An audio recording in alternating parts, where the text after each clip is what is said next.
Hello and welcome to News Central Television with me, Blessings Mosugu. The top stories at this hour. NSCDC deploys over 28,000 operatives nationwide as Nigerians prepare for Eid al-Kabir celebration. EFCC declares 2 more suspects wanted over alleged CBEX fraud. President Trump banned citizens of Chad, Congo, 10 others from entering the U.S. We've got the details in a moment.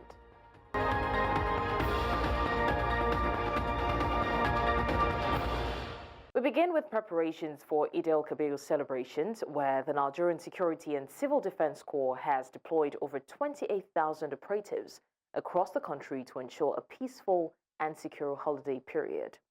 NSCDC Commandant General Dr. Ahmed Aldi said the large-scale deployment was part of the Corps' ongoing efforts to protect critical national assets and infrastructure, as well as to safeguard lives and property across the nation.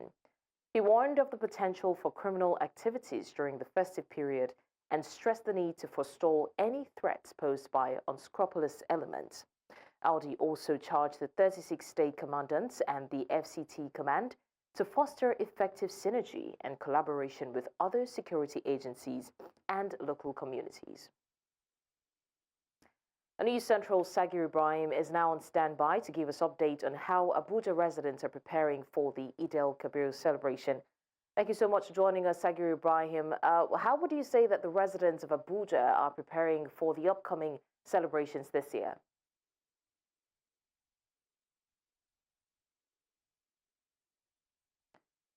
Sagir Ibrahim, are you there?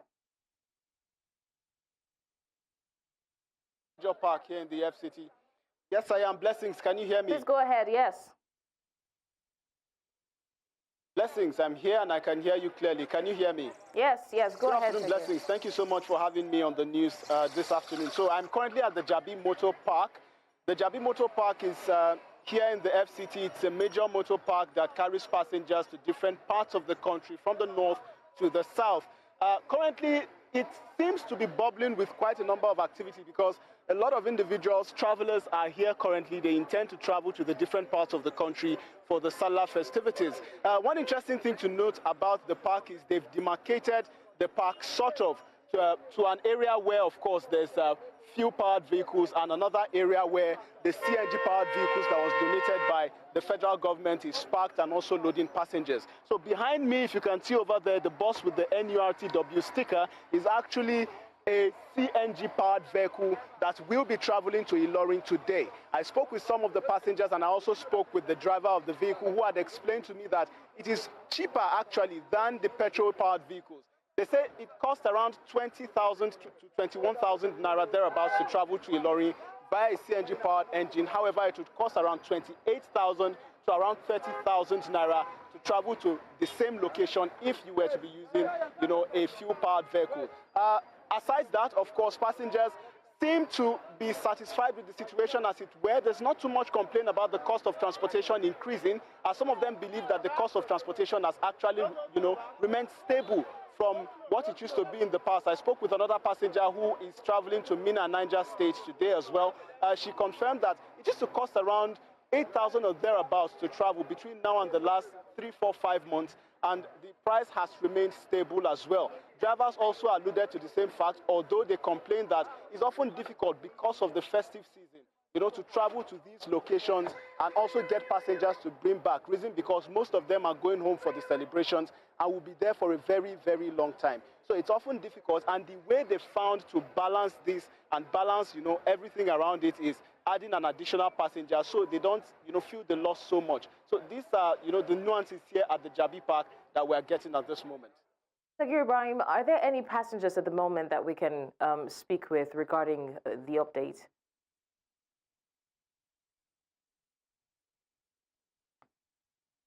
Yeah, I couldn't get one immediately to join the news. I was trying to get one before I realized that I needed to join to give this live update. But definitely, you're going to be hearing from the passengers in my subsequent report, and of course, hear what they have to say directly from them.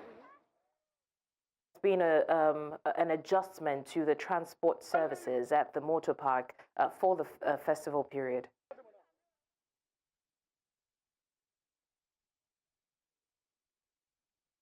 Blessings, can you come again? I didn't quite catch the question. Would you say that the transport operators have adjusted their services? And if they have, in what ways have they adjusted their services for the festive period? Are there discounts? Are there movements to certain areas that they usually or typically would not go to for the festive period?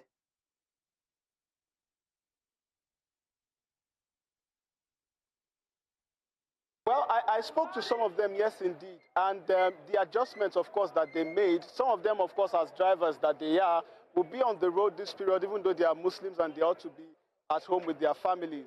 Aside that, they complained, of course, like I mentioned earlier, that the cost is something that is also a thing of concern to them. And reason being that, not that the passengers cannot afford it, but they who are the drivers who will be driving to these locations, which they do not reside, some of these drivers particularly, would have to come back with empty vehicles because they may not get passengers, to return back to their locations. So they are saying the way they've managed to balance this is to add additional passengers instead of adding additional cost, so that way it's easier to bear among all of them.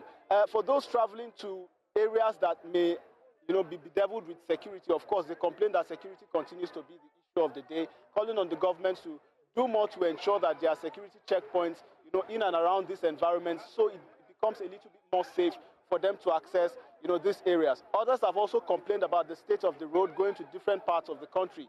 They mentioned certain areas that the roads may not be too palatable, especially for their vehicles, and how they've, continually spent a lot of money managing, maintaining, and repairing these vehicles in order to keep them fit to continue to work with and travel with. So these are some of the things that the drivers particularly have spoken about, and are hopeful, will improve and continue to balance up in the coming days, months, and even years.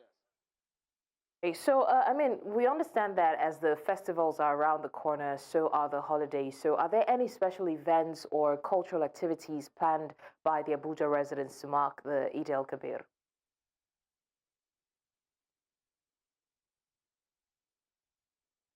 Usually in Abuja, it's quiet. We've not heard of any developments pertaining to any festivities or any events that will be popping up, in and around the city center. But we usually know that during times like this, Emirates would usually have durbas to celebrate, the festive season, where we'd see cultural displays and the likes of that. But we keep our ears peeled. We definitely keep our eyes open as well. If there's any of these developments, we surely will be bringing them to our viewers to see and also enjoy. Back to you in the studio. Brian, thank you so much for the update on the festivities, and definitely, like you said, we will be updating our viewers on the development as it unfolds. Now, in the meantime, Niger State Governor Umar Bago has cancelled all Eid el-Kabir activities in the state to honor victims of the recent flood in Mokwa local government area. Now, 3 bridges in the area were submerged and destroyed, posing a logistics nightmare for humanitarian workers. In a statement issued by Abubakar Usman, secretary to the Niger State government, Bago directed low-key Eid el-Kabir celebrations in emirates across the state. The Niger State governor suspended Hawan Bariki, Doba, and other Salah-related activities. Away from that now, President Bola Tinubu has held a private meeting with Pastor Tunde Bakari, the serving overseer of the Citadel Global Community Church, to discuss Nigeria's development and future direction. The meeting, which took place on Wednesday in Lagos, was confirmed in a post by presidential aide Bayo Ononuga. Although the details of the discussion were not made public, sources say the focus was on fostering unity and strengthening collaboration among Nigeria's diverse regions to drive peace and progress. Bakari expressed optimism about seeing a well-functioning Nigeria in his lifetime. He also noted that while he may share ideas, the implementation ultimately rests with the president. The meeting follows weeks of public criticism directed at Bakari by members of the Senate over comments he made about the 10th National Assembly. Well, it's not about just reservations. It's about how the country will go well. My life personal vision is to see a nation that works in my lifetime. And those things I've discussed with Mr. President. They're not hidden things, but I've learned that when you discuss with the person in charge, you leave it with him to do whatsoever he wills with what you have suggested. So I've had a private conversation with Mr. President, and I'm glad that he received me well, and I trust that God will help our nation. What transpired in my discussion with him stays with me and with him. God guiding him and giving him wisdom will help this nation not to slide or go down the drain, but to bounce back so that it can leave a mark that cannot be erased. Well, I like to see a peaceful nation. I like to see Nigerians being their brother's keeper. I like to see good collaboration between the best of the North and the best of the South to steer Nigeria in the right direction. I like to see predictable progress in our nation. We have danced around some subjects for too long a time. It's time to take concrete action to ensure that the mercies of our country do not live in abject poverty. Now, joining us to discuss more on this and more, we're joined by public affairs analyst Wole Oladapo. Thank you so much for joining us, Wole Oladapo. Now, I'm going to start by asking, what practical steps do you think that Nigeria can take to foster genuine national unity among its diverse ethnic and regional groups, especially in light of the ongoing tensions? Well, thank you very much. It is important for us as Nigerians to foster peace and peaceful coexistence, because without it, Nigeria goes nowhere as a nation. And one of the steps that could be taken is that the leadership of the country should ensure that citizens have access to the basic amenities of life, to curtail inflation and make sure that citizens have access to the best of social amenities. That way, it is easier to be your brother's keeper, it is easier to be a nationalist, it is easier to be patriotic. Because you see, when it becomes survival of the fittest, there is an outlook that comes on everyone for survival. And you don't care who sucks is God, you don't care what happens to the next man if your survival is threatened. So one of the practical steps that can be taken by leadership is, one, make the economy better for the citizenry. Do not compound the economic challenges and woes that the citizens are currently going through. That way, it becomes easier for us to contribute our own quota as citizens to development in the nation. So how would you say that, how significant would you say that the role of political dialogue and private meetings is, such as the one between the President Tinubu and Pastor Bakari following the backlash that he got, in shaping Nigeria's future? Yes, it's a good one.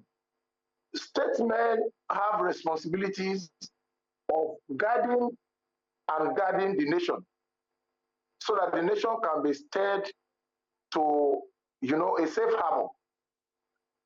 Following the backlash, what Pastor Bakari did earlier was not statesmanly. And it was not statesmanly because consistency had been lacked. All through President Buhari's regime, despite and in spite of all that happened, Pastor Tunde Bakare never raised his voice to the happenings in the nation. While some of us were calling attention to issues, he never for once, perhaps because he was expecting, like he said, that he was going to be the 16th president after Buhari. Perhaps. However, his outburst at how President Bola Ahmed Tinubu was governing the nation was not statesmanly. How do you sit to read an address and you didn't see anything good in what the person was doing, and you have just rubbished the whole thing, you were just, lambasting the Senate? Under President Muhammadu Buhari, we had a Senate president who told us that there is nothing the president will do that will not sanction or abide by or approve. even without scrutiny. And you are here as a statesman in court, and we did not hear your voice. And now another man has come who you contested against, and all you could do was to bring that. So the backlash from the Senate and from other Nigerians is in order. However, this effort, this step that he has now taken by going to meet the president, privately, is a good one for the nation. This is not to say he does not have a right to voice out his opinion about happenings in the nation. No, that's what I'm saying. But what I am saying is that... Hello, Wale, can you still hear us? Okay, in the meantime, we'll go on a short break. Unfortunately, we would have loved to hear his full take on this, but we'll go on a short break now. When we come back, EFCC declares 2 more suspects wanted over alleged fraud. We'll bring you the details of this story and more shortly. Do join us again.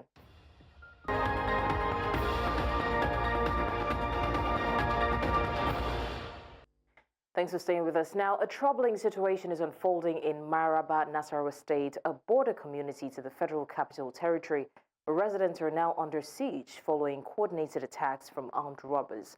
In one recent incident at the Abacha Road within the Maraba community, robbers stormed a 12-flat compound, leaving only 1 flat untouched.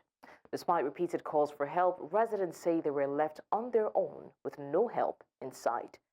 News Central's correspondent Sumaya Abubakar brings us the disturbing accounts from those affected and what steps the community is now taking. Peaceful residential neighborhood have become a terror and danger zone after dark. In recent months, of course, the areas like Abacha Road and Maraba have been suffering from persistent armed robbery attacks, and people are feeling abandoned. The wave of armed robberies, bold, violent, and increasingly frequent, is tearing through this busy corridor linking Nasarawa State to the Federal Capital Territory. Recently, one compound of 12 flats was attacked in the dead of night as robbers broke into 11 flats, carting away properties worth millions of naira. I was sleeping, window closed, so all of the sudden I heard the noise of that veranda gate busted. But before I could stand up, the guys entered in close to the window and broke the window. So already we are doing face-to-face already now, and he said, bring your phone and car key. The trauma left behind is not just physical, but emotional, as many in the area say that they are left traumatized, with the fear lingering on days after the attacks. The feeling is nothing to compare with, seriously, because it's not something that I wish for even my enemy. Because like this, up to now, that we even try to work on the security in the area and the compound, we are still afraid. The robbers were not just fearless, they were audaciously strategic, as residents say that they worked in teams, controlled the streets, and took their time during the operation. They came in numbers. They were just breaking and entering. Like, the audacity, they entered this compound. I was like, the following day, I was like, what gave them that audacity to enter this? They were allowed. Armed robbers would just come, they would do sharp, but these people, they spend like 1 hour in this compound. Many believe the problem goes beyond just one attack. It has now become a pattern, with the community now taking matters into their own hands. In the last 2 weeks, we've not been sleeping. I've seen only 1 police van for the last 5 years here, just 1. In just a period of 3 weeks, armed robbers made our community rob 4 times. And they went away with 3 cars. The community has to come together to say it's high time we got our own security men. So we have to resort to using the vigilante group, that's the hunters. Anytime that anybody had issue, you can call our number. We have our emergency number, which the more you call, before 2 minutes or 1 minute, by God's grace, we will be there. While the community does what it can, the police says it is putting effort to protect the people. The command is not relaxing or relenting on its orders. We will keep raiding all criminal hideouts, chasing the criminals, in order to see that the security situation around that place is stable. As security threats rise, the trust in protection systems continues to erode. For residents of Abacha Road and Maraba, The hope is that these cries for help will be met with swift and visible intervention. From Nasarawa State, for News Central, Sumaya Abubakar. All right, News Central, Sumaya Abubakar now joins us for more on this. Sumaya Abubakar, thank you for that comprehensive report put together that we just saw. Could you tell us more about this report? What is it about this attack? It feels sort of planned. Why will that community or that area be attacked in such manner? Now, Blessing, good afternoon. This is the most scariest thing. According to, of course, these communities, they say that this is something that just started recently, and we're counting a month to 2 months. And when it started, it was just like a joke. And before you know it, it became really persistent. Like, highest, it goes a day or 2 days. And then they calm down, and then they come back again. And like I said, it's really violent. They hit these people really hard. They come for everything. Now, one of the victims that I spoke to, Ahmed, he said that even though in just a second, they broke into the gate, broke his window, asked for his car key and, of course, his phones, they still wanted to get inside his room. And, of course, out of fear, he also used power to jump the fence where he got injured in the process. Another woman in that compound also said she was even trying to go through the ceiling because she was scared of, you know how these people can get. They are fully intoxicated out of their mind. So when they have the time, then they think of harming the women. So she was thinking she doesn't want to be raped. So she was trying to go through the ceiling, and they were literally following her through the ceiling. So it was a scary event. And the most scariest part is that they could not even, the neighbors couldn't come, because when it became persistent, the neighborhood came together and said, let's have a whistle where we can call to each other in case if anything is happening. And one of them, which is Ahmed, said he blew the whistle, but neighbors made attempts to come. But then these people were parading. They had about 5 to 6 bikes and cars, and they were driving around the road. And this road is a very clean road. So they were driving, searching, waiting for anybody that could play hero to come out and assist. And the people got scared because they do not have any weapons of their own. So neighbors went back, and these people took their time. One of the people said they made contact with police, but then police, of course, did not respond as quickly as they should. It was after an hour or hour plus. This is the estimation. Of course, it could be more or less. Before the police came, which already these people had taken their time, carted away with these people's property. Now, this is one of many. I sampled this story because they had their time to, take from 11 flats. But it has been consistent situation. They reach out to different houses. It became a pattern of saying perhaps they're taken from this line, this street would take one house, and then another street would take another house. So it is really scary. People are not safe. People are not feeling safe. But of course, they made efforts to get vigilante to at least assist them feel a little bit of safety in their community. Okay, so this reminds me a lot about the curfew bandits. I can't remember what their names were, but during the COVID-19 season, there were complaints about certain people who would invade homes and attack people. So, we could say that the COVID-19 curfew triggered that one. Was there any change that happened in that area that could have triggered this? Would we attribute this to the high level of joblessness, out of school youths, or something? We could. Of course, kids are out of school. Life is difficult. We saw how we did the 2 years anniversary of the president, which, of course, everybody is saying there might be a bit of progress, but the economy, there's still hardship. But should that be a reason? We are all suffering from this economy. Nobody is exempted from the suffering. So when you now, because you're selfish and greedy, inflict pain on somebody, when other people go out in the day to hustle and then come back home, when they want to rest, that's when you decide to come and take it. I just don't think that is a good, reason for that. But then one of the, of course, scariest situation that could have escalated this is the fact that Abuja has become a dungeon for drug abuse. And one of the constant things that people will repeatedly say is that these people are highly intoxicated. So when people get intoxicated, they become addicted.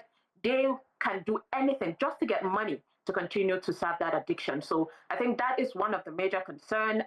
Calls have been made for at least authority to do more because Abuja is becoming really scary with, of course, drug use. So that is one of the things. But then in all of that, communities are not safe at all. I spoke to the SP, that's Ramhan Nansel, who is the PPRO of the National State Police Command. And one of the things he pointed out was that they are making efforts to perhaps bring bike to at least fasten the response, because that is the major concern. These people are saying the Abacha Road Division only have one vehicle, and this vehicle, I couldn't even get access to it, but each time you're passing, sometimes you see it, and this is a really old Hilux that they use. Most times, of course, because this place is really big. Maraba is a very big place, but then for that division, they're supposed to protect a large number. I'm telling you, they can. One vehicle cannot cover this particular area to keep these people safe. Because in some situations, the police, when you call them, they'll tell you they're far from this place. And of course, there are some places that the road is really bad. So that is one of the concerns that the SP pointed out, saying that the roads are bad, and most times their response should be like 5 minutes, but they cannot make it because of how bad the road is.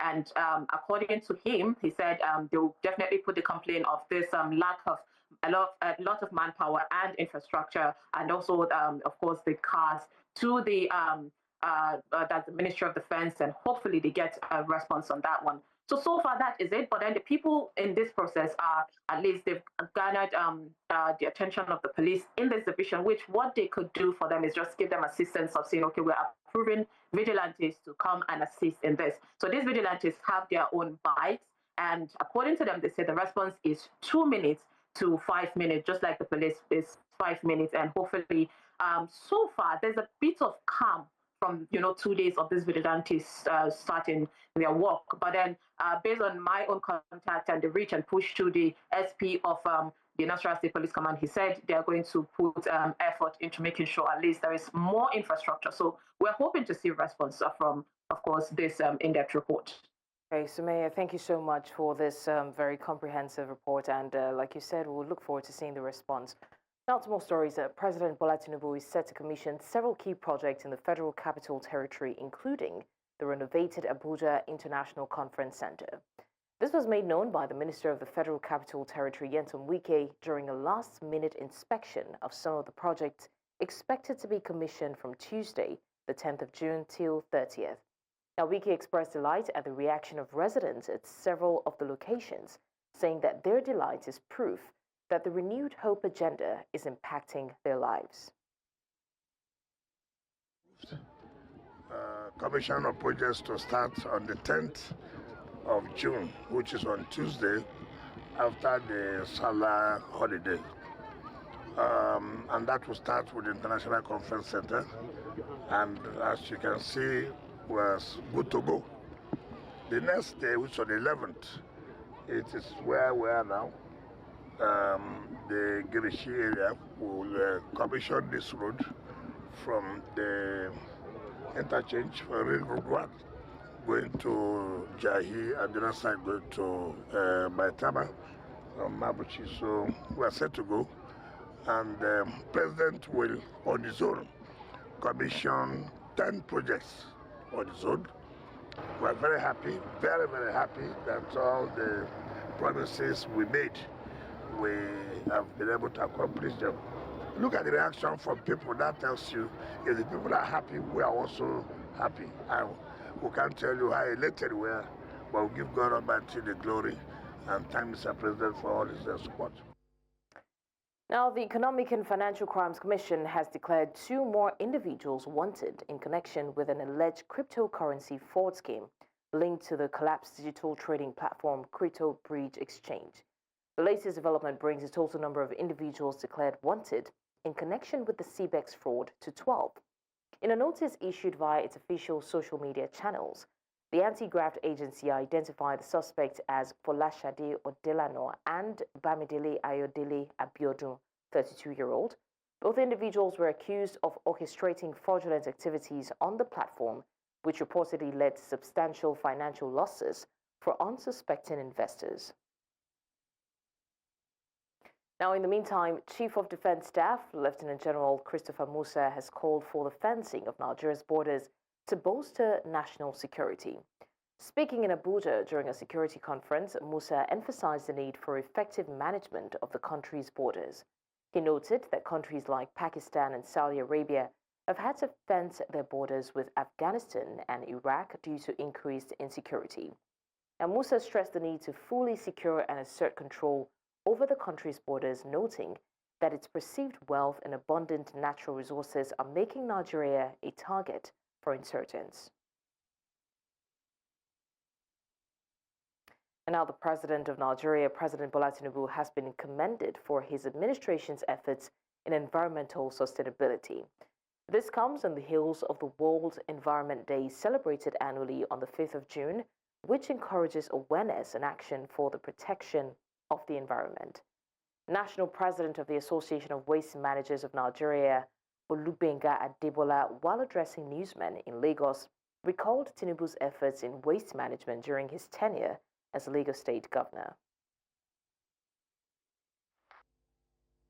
The Federal Ministry of Environment and her related agency are currently championing sustainable waste management programs that will redefine integrated waste management policies and practice in Nigeria through effective waste collection, waste treatment, waste recycling activities, and circular economy models.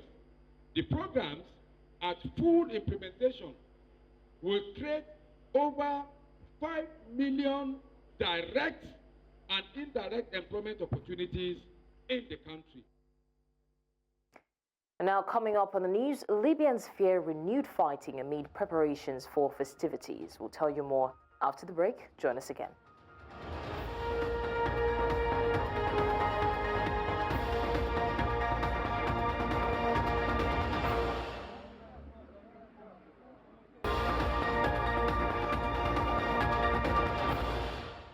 And now to more stories. Residents of Tripoli have expressed fears of renewed clashes between armed groups controlling different parts of the capital as they prepare to celebrate the Muslim holiday of Eid al-Adha. Despite a surface calm following recent intense fighting sparked by the killing of a militia leader, underlying tensions remain high. The city has witnessed heavy gunfire and urban warfare in key neighborhoods, leading to school closures and calls for residents to stay indoors for safety. Although a ceasefire was ordered by the government, the fragile security situation continues to cast a shadow over Tripoli, leaving many residents anxious about the possibility of further outbreaks of violence during the holiday period. يعتبر الوضع طبيعي الآن بقرب حلول عيد الأضحى المبارك. الناس تقضي في حوائجها، ولكن يوجد تخوف من بعد العيد. ماذا يوجد بعد العيد؟ هل ستتجدد الاشتباكات من أول وجديد أو لا؟ يعني أمس وهو بشكل عام لازال ينتاب المواطن الليبي في طرابلس قلق وتوتر بصراحة. يعني الوضع مش واضح الأمور، بالرغم أن احنا نشوفه في الحياة الطبيعية، ولكن بالمقابل لازالت الأمور مش واضحة لنا. يعني ما فيش حتى رسائل يعني طمأنة من الحكومة نفسها. يعني ظاهريا قد يكون هناك هدوء، ولكن أن الأمور عادت إلى طبيعتها لا أعتقد ذلك، لأن الناس لا زالت تخشى من تجدد الاشتباكات في أي وقت، لأن المشكلة التي حدثت بسببها هذه الاشتباكات لم تنتهي بعد. Now, the leader of Mozambique's opposition Renamo party, Osufo Momade, says recent events within the party are a concern for the party leadership and a gross affront to the most basic principles of democracy. Osufo Momade described the developments as a major concern for the leadership and a violation of core democratic principles. And while he did not elaborate on specific incidents, his remarks come amid growing tensions and divisions within Renamo following disputed national election results. The party recently boycotted the swearing-in of the new parliament, rejecting what it calls a rigged vote in favor of the ruling Frelimo party. Momade's comments signal further instability within the opposition ranks as a political unrest continues across parts of the country.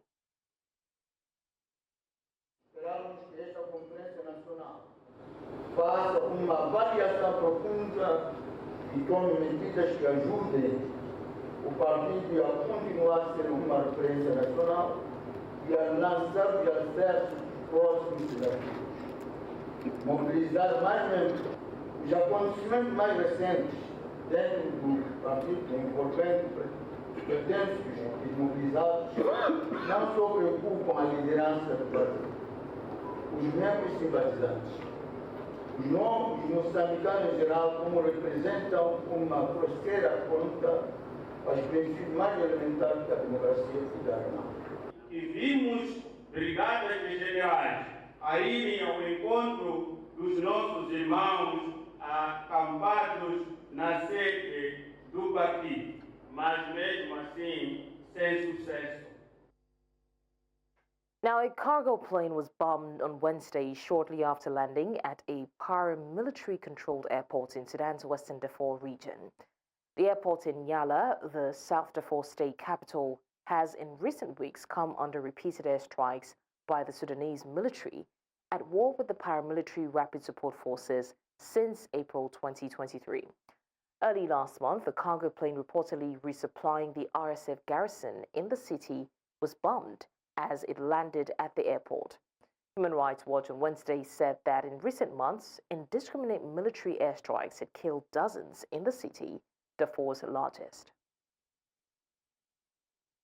Still to come on the news, President Trump bans citizens of 12 countries from entering the U.S. Would you like to know why? We have the details of this after the break. Join us again.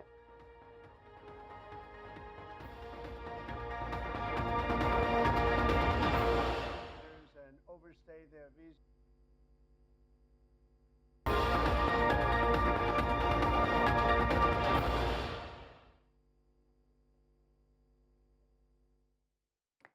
Many thanks for staying with us. Now, President Donald Trump has signed a new proclamation barring citizens from 12 countries from entering the United States, citing national security concerns. The restriction will take effect on June 9th, 2025. The proclamation includes exceptions for lawful permanent residents, existing visa holders, certain visa categories, and individuals whose entry serves U.S. national interests. The full travel ban affects nationals from Afghanistan, Myanmar, Chad, Congo, Equatorial Guinea, Eritrea, Haiti, Iran, Libya, Somalia, Sudan, and Yemen.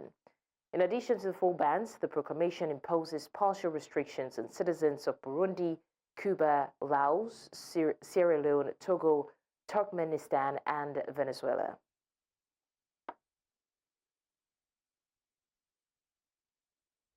Today I am signing a new executive order placing travel restrictions on countries including Yemen, Somalia, Haiti, Libya, and numerous others. The strength of the restrictions we're applying depends on the severity of the threat posed.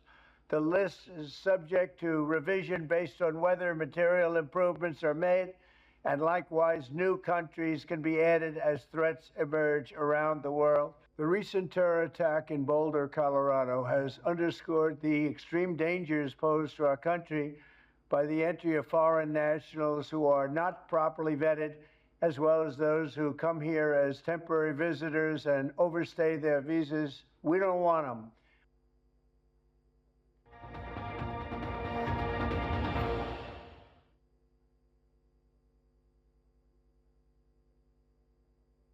And to business, hundreds of commuters and travelers were left stranded as traffic came to a near halt for hours in both directions along the Lagos-Ibadan Expressway.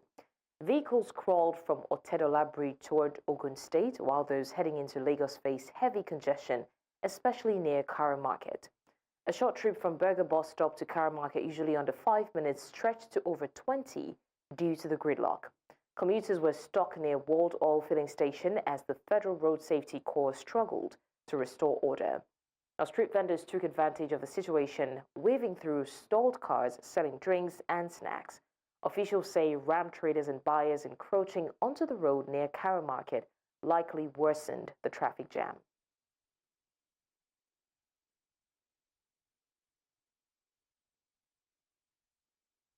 All right, we'll be bringing more updates on that. I think we have Nee on standby to give us more updates on that. But in the meantime, I think we'll be going straight to Delta State, where we have our correspondent Austin Azu, who will give us updates on the preparation for the Eid festivals. Austin, good afternoon. If you can hear me, what is the preparation like in Delta State right now?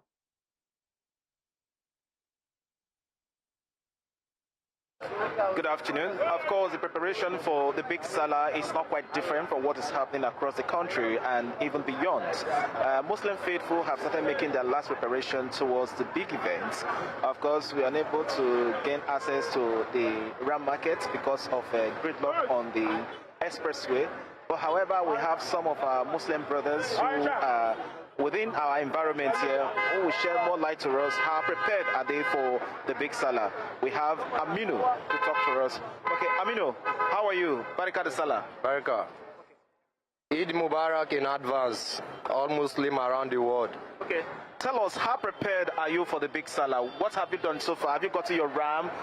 What eggs have you put in place for the big Salah? As you can see, I've gotten my own ram. And I've gotten for my family too. So, but not like last year's own, because now things are difficult. But Alhamdulillah for life. Okay, can you put us through how much you bought the ram last year and how much the one you just bought now, how much you got it from the market? Okay, like last year I bought a ram of 250,000. But this year, the one I bought is not even up to that one, and I bought it 430,000. Okay. Thank you. All right, we have another Muslim faithful to take us through. How prepared are you for the Salah? How prepared are you for the Salah? Salah? Yes, Salah. I buy ram and rice. That's I buy. So how much do you buy the ram? 250. The one you bought last year was how much? I bought like 500K. So, what do you see in this year's Salah? What are you expecting this year's Salah? This Salah. Thank you. All right, we'll hope to speak to more of Muslim faithful in Asaba here to share more light on their preparation. Of course, we heard from what they said so far. Things are quite expensive, so we don't know if some of them will be able to, celebrate the Salah the way it should be celebrated, according to the traditions of the Islam. All right, thank you so much, Austin Azu, for bringing us the updates on how the people in the state are preparing for the celebrations. Now to sports. Nigeria boxing icon Obisia Golden Gloves Nwakba has died at the age of 75, marking another painful loss for Nigeria sports in 2025. Nwakba passed away on Tuesday, the 3rd of June, after a prolonged battle with dementia. Born in 1950, the Lagos-born pugilist represented Nigeria at the 1972 Olympics and won gold at the 1973 All-Africa Games and 1974 Commonwealth Games. He also held national, African, and Commonwealth titles and once challenged for the WBC light welterweight title. After retiring, he coached Nigeria's boxing team at the 2004 and 2008 Olympics. Well, that's all on the news at this hour. But before we go, let's take another look at some of the major stories. We told you that NSCDC has deployed over 28,000 operatives nationwide as Nigerians prepare for Eid al-Kabir celebration. We also mentioned EFCC has declared 2 more suspects wanted over alleged CBEX fraud. We told you that President Trump has banned citizens of Chad, Congo, 10 others from entering the U.S. Remember, you may send your eyewitness report to the WhatsApp number on the screen. Do well to follow us on social media. We are at News Central TV. You can watch News Central live on DSTV channel 422, GoTV channel 23, StarTimes channel 274, Avo TV, and YouTube. Many thanks for watching. I'm Blessings Musuru.